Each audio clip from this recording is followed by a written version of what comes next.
Bonjour, honorable.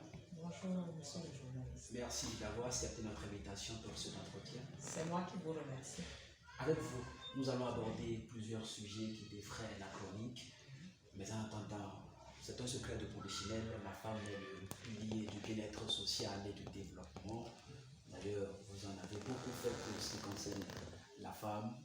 Avec vous, on va dresser un bilan de toutes les activités que vous menez à l'endroit de la femme, encore qu'il reste quelques jours dédiés à la gente féminine honorable. Merci, monsieur le journaliste. Il faut dire que nous avons une vision du développement. Et le développement d'une nation se fait avec toutes les filles et tous les fils de la nation. Voilà que 52%, près de 52% de la population est constituée de femmes et de filles, si on peut ainsi dire. Alors, à notre humble avis, un développement inclusif, harmonieux, c'est un développement qui prend en compte toutes les couches de la société. Donc, notre vision, c'est de voir toutes les filles et toutes les femmes, je pense même aux jeunes aussi, mais aujourd'hui c'est femmes, nous parlons de femmes, que ces femmes soient organisées et qu'elles soient aussi bien présentes dans les instances de prise de décision et qu'elles soient autonomisées. Je parle de mes sœurs qui sont les moins nantis, qui sont dans les campagnes, dans les villes, les quartiers de ville, qu'elles puissent être autonomisées. Ainsi, en les organisant en association, en groupement, ce serait facile pour l'État de les atteindre. Et nous nous disons, il faut que ces femmes de la base s'organisent en fêtières au niveau des arrondissements, au niveau de la commune, pourquoi pas du département, et des circonscriptions électorales pour qu'on puisse les atteindre. Ainsi, les projets comme l'assurance pour le développement du capital humain, les projets comme le souhait, les différents projets que l'État a pu concevoir pour ces femmes, qu'on puisse les atteindre. Donc, c'est notre vision du développement. Et ce n'est qu'ainsi qu'on peut atteindre ces femmes-là. Parce que c'est triste que les femmes, que c'est seulement au moment des élections que les hommes politiques viennent, les femmes politiques, pourquoi pas, on les réunit, elles les applaudissent et puis on s'en va. Aujourd'hui, il y a un créneau, il y a un cadre. Et pour nous, c'est seulement comme ça qu'on peut atteindre le développement inclusif, le développement durable. Et en ce qui concerne ce que nous avons fait, et à partir de cette vision, nous avons tout fait depuis les années 2003, d'aider nos sœurs à travers des activités telles que le soutien pour qu'il y ait des enfants, beaucoup d'enfants, notamment des filles à l'école. Donc à chaque rentrée, nous essayons de faire des dons de kits. C'est vrai que nous avons une ONG de laquelle je me retire pour pouvoir donner la main aux plus jeunes, et je crois que ça se voit. Et nous n'en sommes que la présidente du conseil d'administration aujourd'hui. Donc l'ONG est gérée par ces jeunes-là pour qu'ils apprennent à gérer. À travers ces dons de kits, on arrive à les soutenir.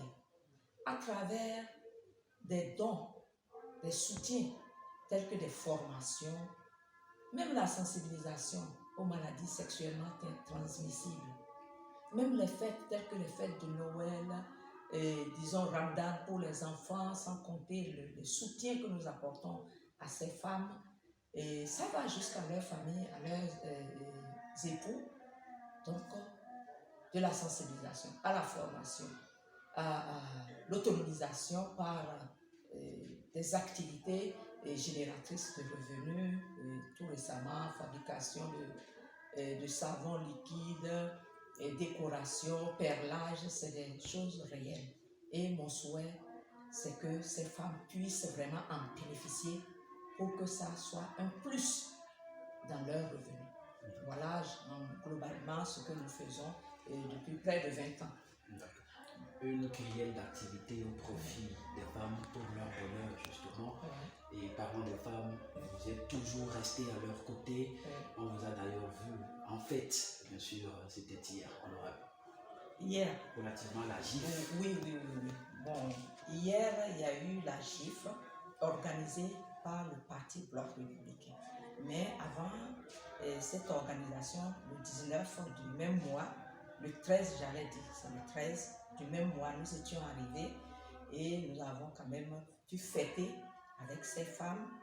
On a acheté des tissus, on a échangé sur des thèmes vraiment qui leur seraient qui les intéressent, tels que leur santé. Il faut avoir la santé d'abord.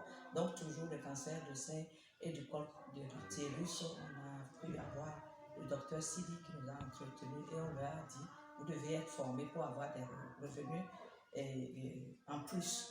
Donc, formation pour la fabrication du savon, formation pour la décoration et pour le perlage. Et ce serait fait. Et c'est une cinquantaine de femmes qui vont être formées et après, les 50 doivent pouvoir former d'autres. C'est comme ça que nous les avons organisées. Et là, hier, 27 mars, c'est le Parti Bloc républicain qui a organisé dans les 24 circonscriptions électorales la Journée internationale de la femme. Et c'est le lieu de remercier le bureau exécutif national du parti et notamment le secrétaire général national, le ministre d'État, Abla Biotchane, parce que les femmes, à travers l'OFR, ont fait cette proposition. Ils ont fait la proposition et le BEN a accepté, le secrétaire général a accepté et de façon concomitante, le samedi 26 et dimanche 27, tout le monde a fêté sur les 24 circonscriptions électorales. Donc hier, nous avons fêté. Il y a eu beaucoup de femmes des 4 communes qui forment notre 8e circonscription électorale. C'est vrai que j'étais là pour les appuyer.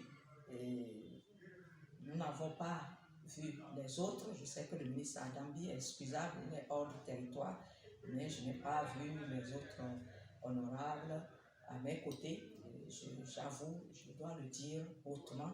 Peut-être qu'ils sont en mission, mais moi je sais qu'ils sont là. Je ne les ai pas vus. J'aurais aimé avoir ces hommes à nos côtés. Ça fera vraiment une question d'unanimité et de soutien des hommes aux femmes. Voilà. Je sais qu'ils nous ont également soutenus, certains ministres et députés financièrement, mais ça ne suffit pas. On veut voir les hommes à nos côtés.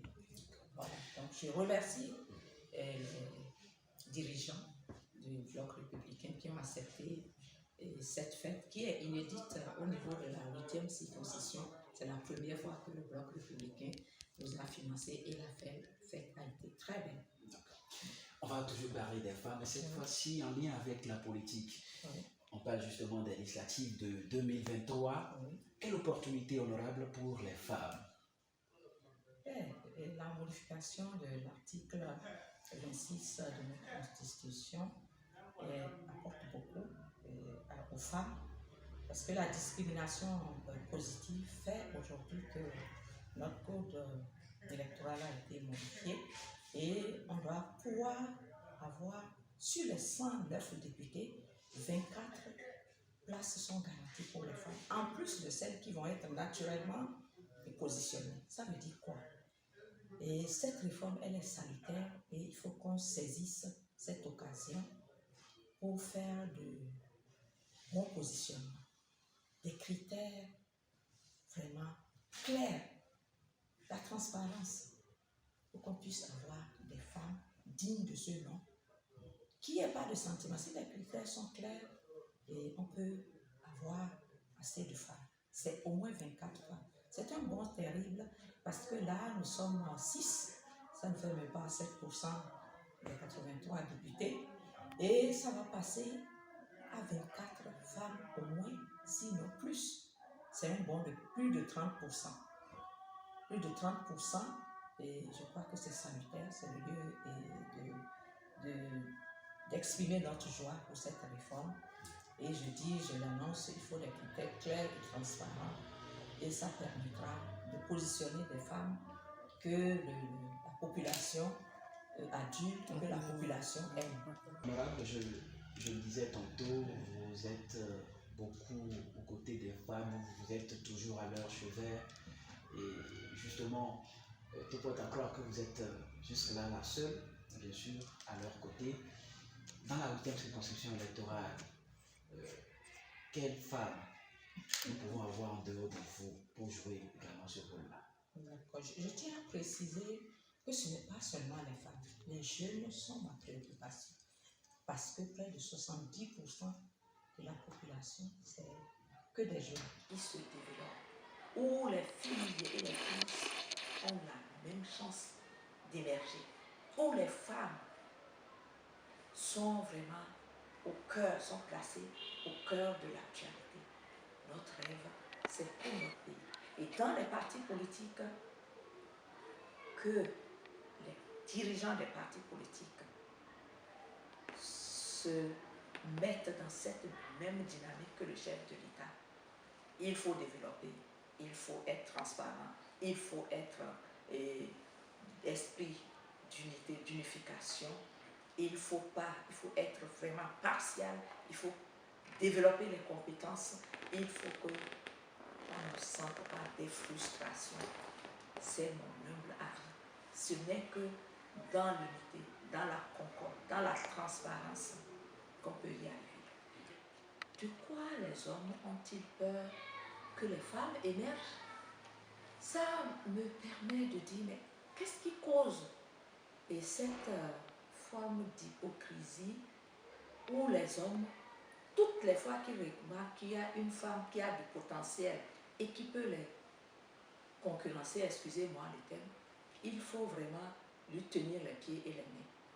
Donc, je crois à toutes les réformes que le président Patrice Talon fait pour l'émergence de la femme. Je crois.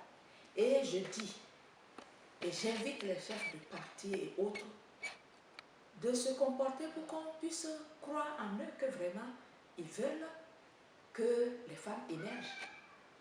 Et c'est à travers les prochaines élections législatives qu'on verra qui sera positionné. Ce qui est sûr, nous vous avons dit, le potentiel existe. Des femmes mairesses, des femmes adjointes au maire, des conseillères, des femmes simples militantes qui se battent même plus que celles ou ceux qui pensent qu'ils sont les leaders de telle localité. Il n'y a pas de leader. Il n'y a pas de leader. Si tu as du potentiel, on doit vous aider à émerger. Et je crois que c'est une vision. Et il faut être ensemble. S'il y a un orchestre qui a un nom, ce n'est pas le chanteur. Ce n'est pas celui qui fait la guitare, ni celui qui bat, le batteur, c'est l'ensemble. Donc il faut que nous puissions travailler ensemble et tenir compte des potentialités. Moi, je sais écrire, lui, il sait lire, lui, c'est comme ça que l'orchestre, c'est-à-dire la 8e circonscription que nous formons, ces hommes politiques, comportons-nous comme si c'était un orchestre où il y a du potentiel, que ce soit féminin ou masculin, ce potentiel, on doit l'exploiter.